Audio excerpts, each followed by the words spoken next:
இந்த chain of thought ஒரு பாட்டு எழுதினா எப்படி எழுதுனாங்கிறதுக்கு உதாரணமாக எடுத்துக்கணும். கண்ணாசம் பாட்டை மயக்கமா கலக்கமா கொஸ்டின்ஸ் யூ, மயக்கமா கலக்கமா, மனதிலே குழப்பமா, வாழ்க்கையில் நடக்குமானா நீ ஆமாங்கிறீங்க.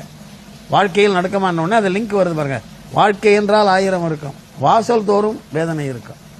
அப்புறம் எப்படியா வாழறது? வாசல் தோறும் வேதனை இருந்தா வந்த துன்பம் எதுவென்றாலும் வாடி நின்றால் ஓடுவதில்லை. நீ எப்படி வாழறதுன்னு வாடி நின்னதுனால அது உன்னை விட்டுட்டு போறதில்ல. அப்ப எப்படி பின்ன சர்வை பண்றது? எதையும் தாங்கும் இதயம் இருந்தால் இறுதி வரைக்கும் அமைதி இருக்கும். என்னையா நொந்து கிடக்கிறேன், எதையும் தாங்க இதயத்தை, இதயம் எப்படியா எதையும் தாங்குங்கிறான். ஏழை மனதை மாளிகையாக்கு, அதுல என்ன காசு வேணும்? உன்னுடைய மனசை பணக்காரனாக்குறதுக்கு என்ன தெய்வம் தேவையில்லையே. ஏழை மனதை மாளிகையாக்குன்னா இப்ப நான் எதையும் தாங்குறேன், இதயம் இது என் மனம் மாளிகை மாறி அப்படின்னு நான் ராஜா மாதிரி இருந்தேன்னா நாளைக்கு சோத்துக்கு என்ன பண்றது? நாளை பொழுதை இறைவனை கழித்து நடக்கும் வாழ்வில் நிம்மதி தேடு. நாளை பொழுதை இறைவனை கழிச்சு எப்போ பொழுது விடுகிறது, எங்க நிம்மதி தேடுறது?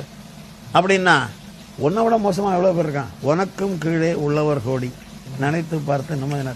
இது ஒரு அற்புதமான பாட்டு இல்ல? இது ஒரு பைபிள், ஒரு பகவத்கீதை, ஒரு குர்ஆன், எல்லாத்தினுடைய எசன்ஸ் இந்த பாட்டுல இருக்கு.